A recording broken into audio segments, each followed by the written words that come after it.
everybody, welcome back to another video. Today is part 2 in our designer series. We're featuring some of the best and worst looks that we have seen from Versace, specifically on the red carpet. If you missed part 1, I'll be sure to link it for you. But now let's take a look at some of the most iconic and impressive Versace pieces ever. And they're elaborate designs that often create a great mix of edge and opulence, but not every single one has been magnificent. Because they are synonymous with bold designs and vibrant colors, and they have that flair for the dramatic, they're a popular choice for celebrities to stand out on the red carpet. Here are some of the most famous Versace moments when it comes to Hollywood celebrity red carpet moments in their history. Their dresses often feature intricate detailing, luxurious fabrics, and body-conscious silhouettes that accentuate the wearer's figure, so they are a great choice. And it's no surprise that they've had a huge impact on the red carpet. Like this green jungle dress on Jennifer Lopez that became so famous, and she even revived it when they kind of revamped the collection. Or Angelina Jolie's black velvet atelier Versace at the 2012 Oscars that set a standard for red carpet allure. We still have ladies sticking their leg out a la Angelina Jolie here. Or this incredibly impressive, unforgettable, transforming dress at the Met Gala on Blake Lively. It's such an impressive design because of its construction and perfect execution. It's one of my favorite Met Gala looks of all time, and definitely one of the most impressive, famous, and certainly iconic moments. Both Dua Lipa and Beyoncé's Grammys dresses, though many years apart, were very reminiscent of Gianni's bondage collection in the 90s, with the leather and metal elements. But this one on Beyoncé really has its own vibe. The mini dress mixes the textures and explores cutouts in a really interesting way and is a flattering look for her. I like the neckline, it's not falling down, and it accentuates her waistline nicely. Dua's I wish didn't have this much happening with the necklaces. Like, this is a lot right here. A bit too much. I'm not loving that. And I also feel like the skirt might be just a tad too simple in compared to how much is going on up here. Perhaps if it weren't for the intense overload, overstimulating necklaces, the skirt wouldn't look so out of balance. This is one of Lizzo's best looks of all time. The design across the bodice, draw your eye down, encourage a vertical line, which is really balancing for her figure. The cups maybe don't fit spectacularly, but that's also just curvy gals or trouble getting a strapless cup to work seamlessly for them, in comparison to smaller busts especially. Because real big boobs are soft, they're not hard, so the fabric needs to be really strong to hold everything in. They're squishy. So it's basic physics here, and that's why, a fabric dress is usually not a great match for a very curvy bust line. But setting that aside, the rest of the look is really, really nice for her. And I also love her makeup in this. We gave the boobs a pass. It's amazing. Doja Cat has been a fan of Versace and opted for them for several red carpet appearances. This ice blue one is probably my favorite of these three because I like the color of it, I like the simplicity of it.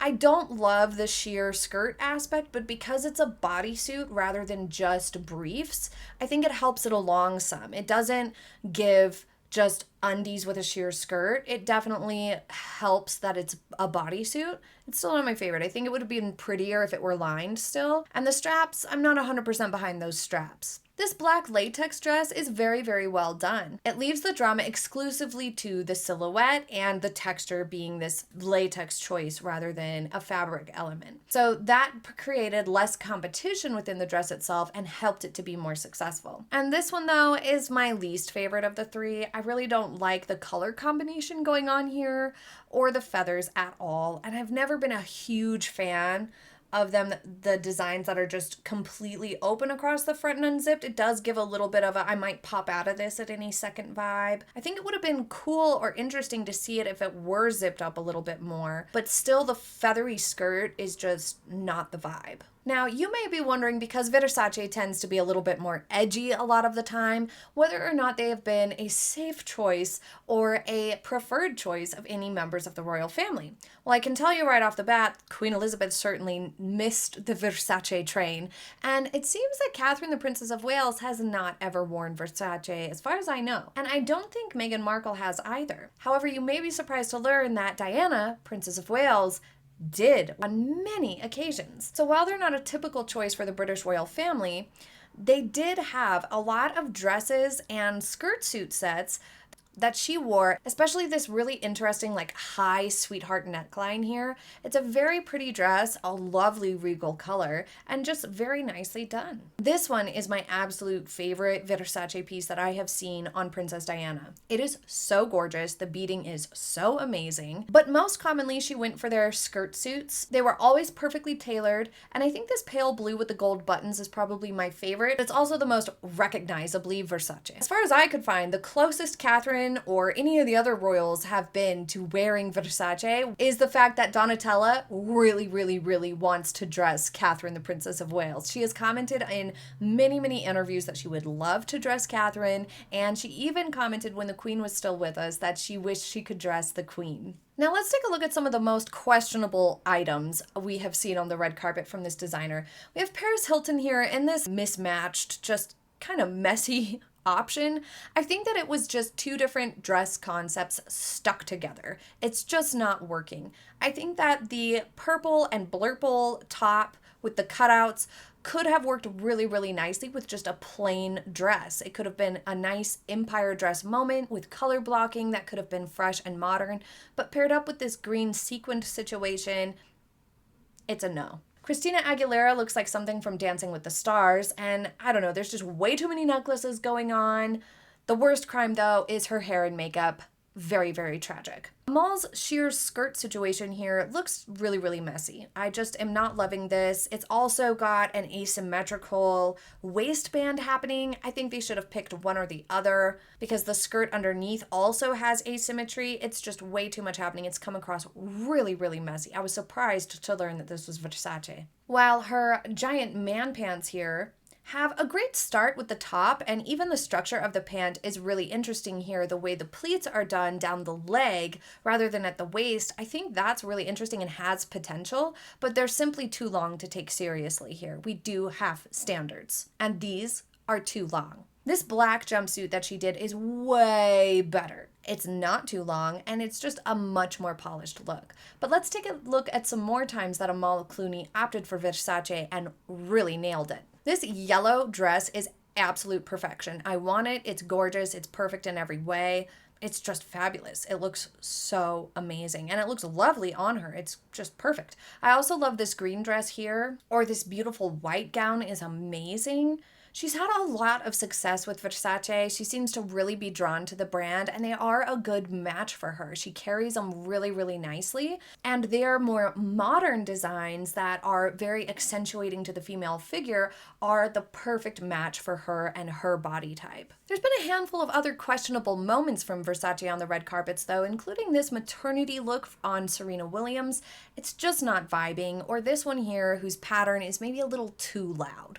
Patterns can be hard to wear, so when they're done with the expertise that Versace has, they can often be very successful, but there still are limits. And ultimately, if the person doesn't feel fully comfortable, like they can really carry it off, then it's gonna be a disaster no matter how hard you try. Zendaya is another Versace girl. She seems to really enjoy wearing vintage pieces, like in general, from any designer, and they have dressed her in some of their vintage dresses, and sometimes they're a little bit more of an edgy option, but they seem to work out okay for her.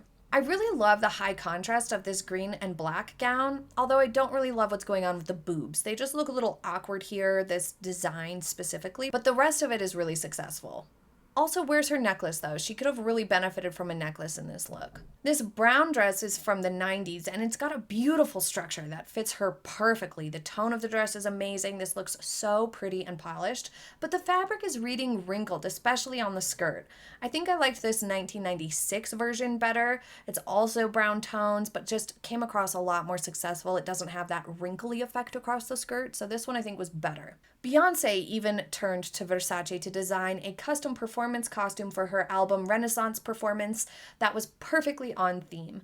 The decadence and art history aesthetic really lent itself to her performance style for this specific occasion. Gold dress on Amber Valletta I think would have been way more successful without the weird cape thingy. Whatever's happening with the shoulders and the back of this is, I could do without it for sure. It's just not working. The rest of the dress looks really pretty. It fits her perfectly. The seams are impeccable.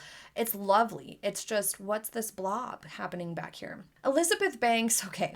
This one's awful in so many ways. The gold tuxedo dress really could have worked. It had potential if it was styled less terribly. This is one of those situations where the outfit is fine and has the potential. The styling ruins it and turns it into a total train wreck. You've got to be careful with your styling.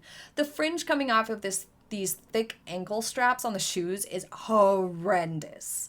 And her hairstyle is not working either. She needed like a super high bun that was like nice and sleek, not this sort of poofy vibe, or maybe even like, I don't know, just some sort of other updo that was more tight and sleek, I think would have helped. And I'm not obsessed with Lupita Nyong'o's Met Gala look here overall, but I think that the dress is beautifully constructed and the denim is kind of fun. They did a few really iconic denim collections in the 90s and early 2000s, so this was kind of an interesting nod to that part of their history as a design house. Someone who I think has found a spectacular match in this designer is Blake Lively. She chooses this designer a lot, and this designer is perfect for her. I mean, they are like a match made in heaven, absolutely lovely. Beyond her Statue of Liberty style gown at the beginning, she has this amazing gown from the 2018 Met Gala that exudes the opulence that the brand is known for. This gown took 600 hours to make. This delicious ruby velvet with gold beading and a jewel encrusted gold corset is stunning.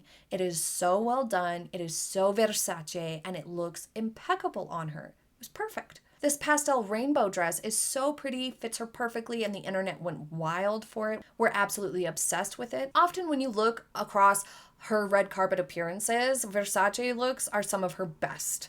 And when she does wear them, they're often some of the best that Atelier Versace has made also. So the best of the best, just really hitting it out of the park on the red carpet. I absolutely love when she wears them. And Angelina Jolie is another really big fan of Atelier Versace. She goes for them all the time. She has that great figure to carry them, the sort of like curves and hourglass shape that's reminiscent of those Greco-Roman statues of goddesses and whatnot that Gianni Versace was really inspired by and enjoyed designing gowns in that sort of feminine hourglass figure. So these ladies who have similar figures or who can carry them off really well just tend to be a perfect match. Now, that's not saying if you don't have that figure, you won't be successful in their clothes. That's not saying that at all. It's just that because of the way Gianni designed dresses, and I'm presumably carried through now that Donatella has taken over, is on the mannequin in that female form, very, very inspired by the more hourglass shape with the curves and femininity involved. So it just comes across so harmonious when somebody who has some of those curves or who has a more hourglass shape wears a Versace piece. It just has that harmony, that visual harmony, that it just really fits them like a glove and just accentuates their curves perfectly, and the proportions line up really nicely. It just happens to be something of a theme with this designer that tends to work really well with these ladies. But when it comes to them, their design specifically, I think that when they go for something that's beautiful, opulent, and decadent, it's the most amazing, most beautiful, spectacular pieces and the most successful options. When they bring in the edge, it tends to work a lot of the time, but sometimes it falls a little bit on the campy side or a little bit too much. It gets a little over the top, like with some of those patterns or over the top embellishments like the excessive necklaces and whatnot. But what are your most and least favorites from Versace from today's video, or ones that you've seen that weren't featured? I'd love to hear your thoughts in the comments section. Thank you so much for joining me for this video, and I hope that you have a very happy day ahead. I'll see you next time. Bye!